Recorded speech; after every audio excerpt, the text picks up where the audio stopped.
Iran बदला जरूर लेगा, वो अमेरिकी हमले का जवाब जरूर देगा। ये बातें संयुक्त राष्ट्र संघ में ईरान के राजदूत आमिर सईद इरावानी ने कही। दरअसल अमेरिका ने ईरान के न्यूक्लियर साइट्स पर B-2 बॉम्बर से हमला किया था। ऑपरेशन मिडनाइट हैमर के तहत अमेरिका ने फोर्डो, नतांज और इस्फहान में मौजूद ईरानी परमाणु ठिकानों पर बम बरसाए। हमले के बाद अमेरिकी राष्ट्रपति डोनाल्ड ट्रंप ने दावा किया कि ईरान के परमाणु ठिकानों को तबाह कर दिया गया है। लेकिन ईरान की परमाणु ऊर्जा संस्थान ने कहा कि अमेरिका के मिसाइल हमलों के बाद भी फोर्डो, नतांज और इस्फहान में कोई रेडिएशन लीक नहीं हुआ है।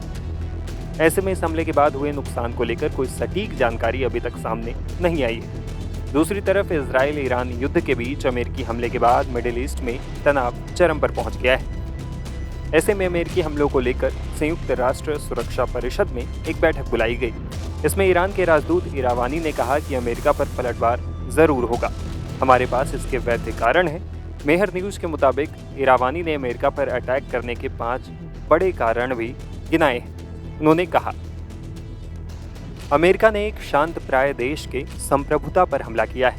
अमेरिका के पास ईरान पर अटैक करने का कोई वैध कारण नहीं था। हम परमाणु प्रसार संधि को मान रहे थे, इसके बावजूद अमेरिका ने हम पर अटैक कर दिया। अमेरिका मिडिल ईस्ट में आतंकवादियों का खुलकर समर्थन करता है। अमेरिका गाजा पर इजरायली हमले को लेकर कुछ नहीं बोलता है। अमेरिका मानवता विरोधी कार्यों को प्रोत्साहित करता है। पूरी दुनिया भले इस पर चुप रहे, लेकिन ईरान चुप नहीं रहने वाला है। ओमान के मस्कट में 16 जून को अमेरिका के साथ परमाणु वार्ता को लेकर बैठक होने वाली थी। इससे 2 दिन पहले 13 जून को ही इजराइल ने हम पर हमला कर दिया। बताइए, संधि से कौन भाग रहा है? कासिम सुलेमानी एक शीर्ष सैन्य अफसर थे, लेकिन अमेरिका ने उनकी हत्या कर दी। ये कहां से जायज है? इजराइल से लड़ाई के बावजूद हमारे विदेश मंत्री अब्बास आरागाची यूरोपीय देशों से शांति वार्ता को लेकर बात कर रहे थे, लेकिन अमेरिका को ये बर्दाश्त नहीं हुआ। उसने हमारे ठिकानों पर अटैक किया है, हम बदला जरूर लेंगे। यूएन में ईरानी एम्बेसडर इरावानी ने यह भी कहा कि अमेरिका ने कूटनीतिक रास्ते को पूरी तरह से बंद करने का फैसला किया और अब ईरानी मिलिट्री तय करेगी कि अमेरिका को कब, कहां और किस पैमाने पर मुंहतोड़ जवाब दिया जाएगा। एक ऐसा सवाल है जिससे पूरे विश्व में उथल पुथल होने का खतरा है। इसमें कोई शक नहीं कि ईरान का जो न्यूक्लियर प्रोग्राम था,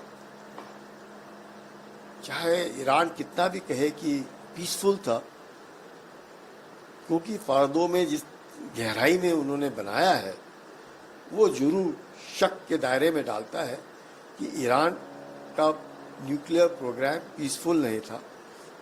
वो वेपनाइजेशन की ओर धीरे धीरे बढ़ रहे थे। यूरेनियम इनरिचमेंट की जो उनकी ज़रूरत थी, उस तरफ जो न्यूक्लियराइजेशन और वेपनाइजेशन की ओर जाता है, उस तरफ बढ़ रहे थे, यानी कि 80 से 90%। जबकि अगर न्यूक्लियर पीसफुल प्रोग्राम होता तो 3 से 5% ही एनरिचमेंट की ओर वो रुक जाते, पर वो नहीं हुआ। इसका मतलब ये ईरान या तो विश्व को बेवकूफ़ बना रहा था और धीरे धीरे करके उसने अपना न्यूक्लियर वेपन प्रोग्राम चला। अब कईयों का ये कहना है कि बाकी देशों को क्या लेना देना कि ईरान न्यूक्लियर हो या ना हो, वो उनकी जिम्मेवारी, वो अपने आप संभालेंगे।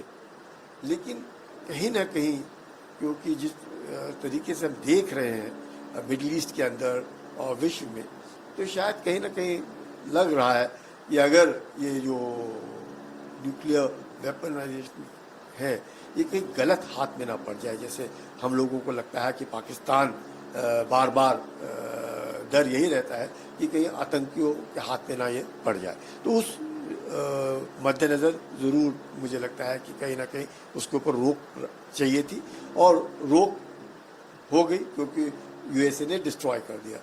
नहीं तो 2018 को जो डील था, अगर उसमें से ना निकलते न्यूक्लियर डील में से, और न्यूक्लियर डील होता जो ओबामा ने ईरान के साथ किया था, मुझे लगता है तो शायद अभी तक बातचीत के द्वारा, उनके IAEA के द्वारा, सुपरविजन के द्वारा उसका कंट्रोल हो सकता। लेकिन चलो, जो हुआ सो हुआ। लेकिन अब यूएसए ने फार्दो हुआ, इस्फहान हुआ, अपना नातांश हुआ, सबको बर्बाद कर दिया। तो वही 3 मुख्य थे जिनको उन्होंने बर्बाद कर दिया। यहाँ तक तो बात बनती है और ठीक है, अपना विचार है कि न्यूक्लियर को लेकर के हो, पर रेजीम चेंज को लेकर के मेरा ऐसा मानना है कि हम लोगों ने दखलंदाजी नहीं देनी चाहिए। वो ईरान के जो लोग हैं, ईरान की जो जनता है, उनका ही निर्णय फाइनल होगा।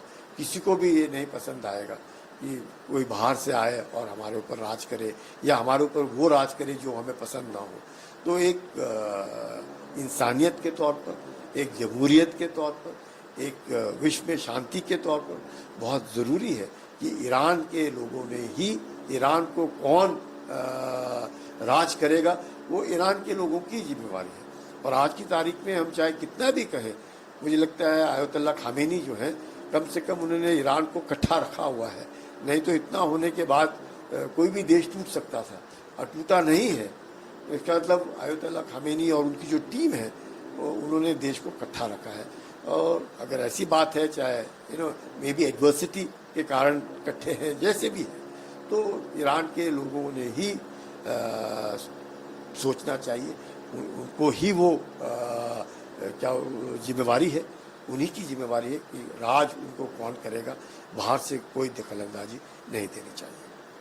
इजराइल के साथ हमारे जो रक्षा संबंध है वो काफ़ी स्ट्रॉन्ग है। अगर इजराइल और ईरान के बीच में लड़ाई लगातार जारी रहती है तो क्या भारतीय सेना को दिक्कत हो सकती है? भारतीय सेना को ऐसी कोई दिक्कत नहीं होगी। दो भारत के रिश्ते जो हैं इजराइल के साथ टेक्नोलॉजिकली बहुत अच्छे हैं और हमारे पास काफ़ी इक्विपमेंट है, ड्रोन्स भी है, काफ़ी बाकी इक्विपमेंट भी है जो इजराइल से हमारे सब दोनों देशों के बीच के जो संबंध है उसके द्वारा हमारे पास है। हमारे संबंध ईरान के साथ भी बहुत अच्छे हैं, पारंपरिक संबंध हैं, बहुत पुराने संबंध हैं। तो दोनों देशों के साथ हमारे संबंध बहुत अच्छे हैं। लेकिन ये कहना कि इजराइल के साथ क्योंकि हमारे संबंध टेक्नोलॉजी के कारण वैसे नहीं है, लेकिन हमारे इजराइल हमेशा भारत के साथ खड़ा रहा, टेक्नोलॉजी का आदान प्रदान होता रहा। कारगिल में भी उन्होंने भारत की मदद की और हमेशा वो भारत की मदद करते आए हैं। तो उस हिसाब से ज़रूर मैं कहूँगा कि ईरान, इजराइल और भारत के रिश्ते बहुत अच्छे हैं।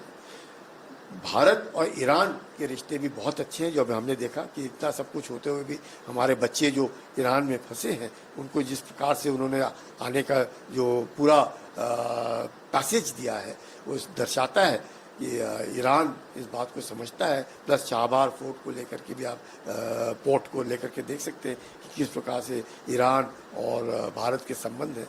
तो ये जो है दोनों के साथ संबंध अच्छे हैं। तो इट्स catch-22 सिचुएशन कि कौन हमारे लिए ज़्यादा प्यारा है। मुझे लगता है भारत के लिए दोनों ही उतने ही प्यारे हैं और दोनों के साथ संबंध हम अच्छा रखना चाहेंगे। और प्रधानमंत्री का वही और हमेशा मैं कहूँगा कि जोर रहा है कि ये जो युग है ये युद्ध का युग नहीं है। बातचीत के द्वारा अगर बात संभल जाती है, सुधर जाती है तो बहुत अच्छा होगा।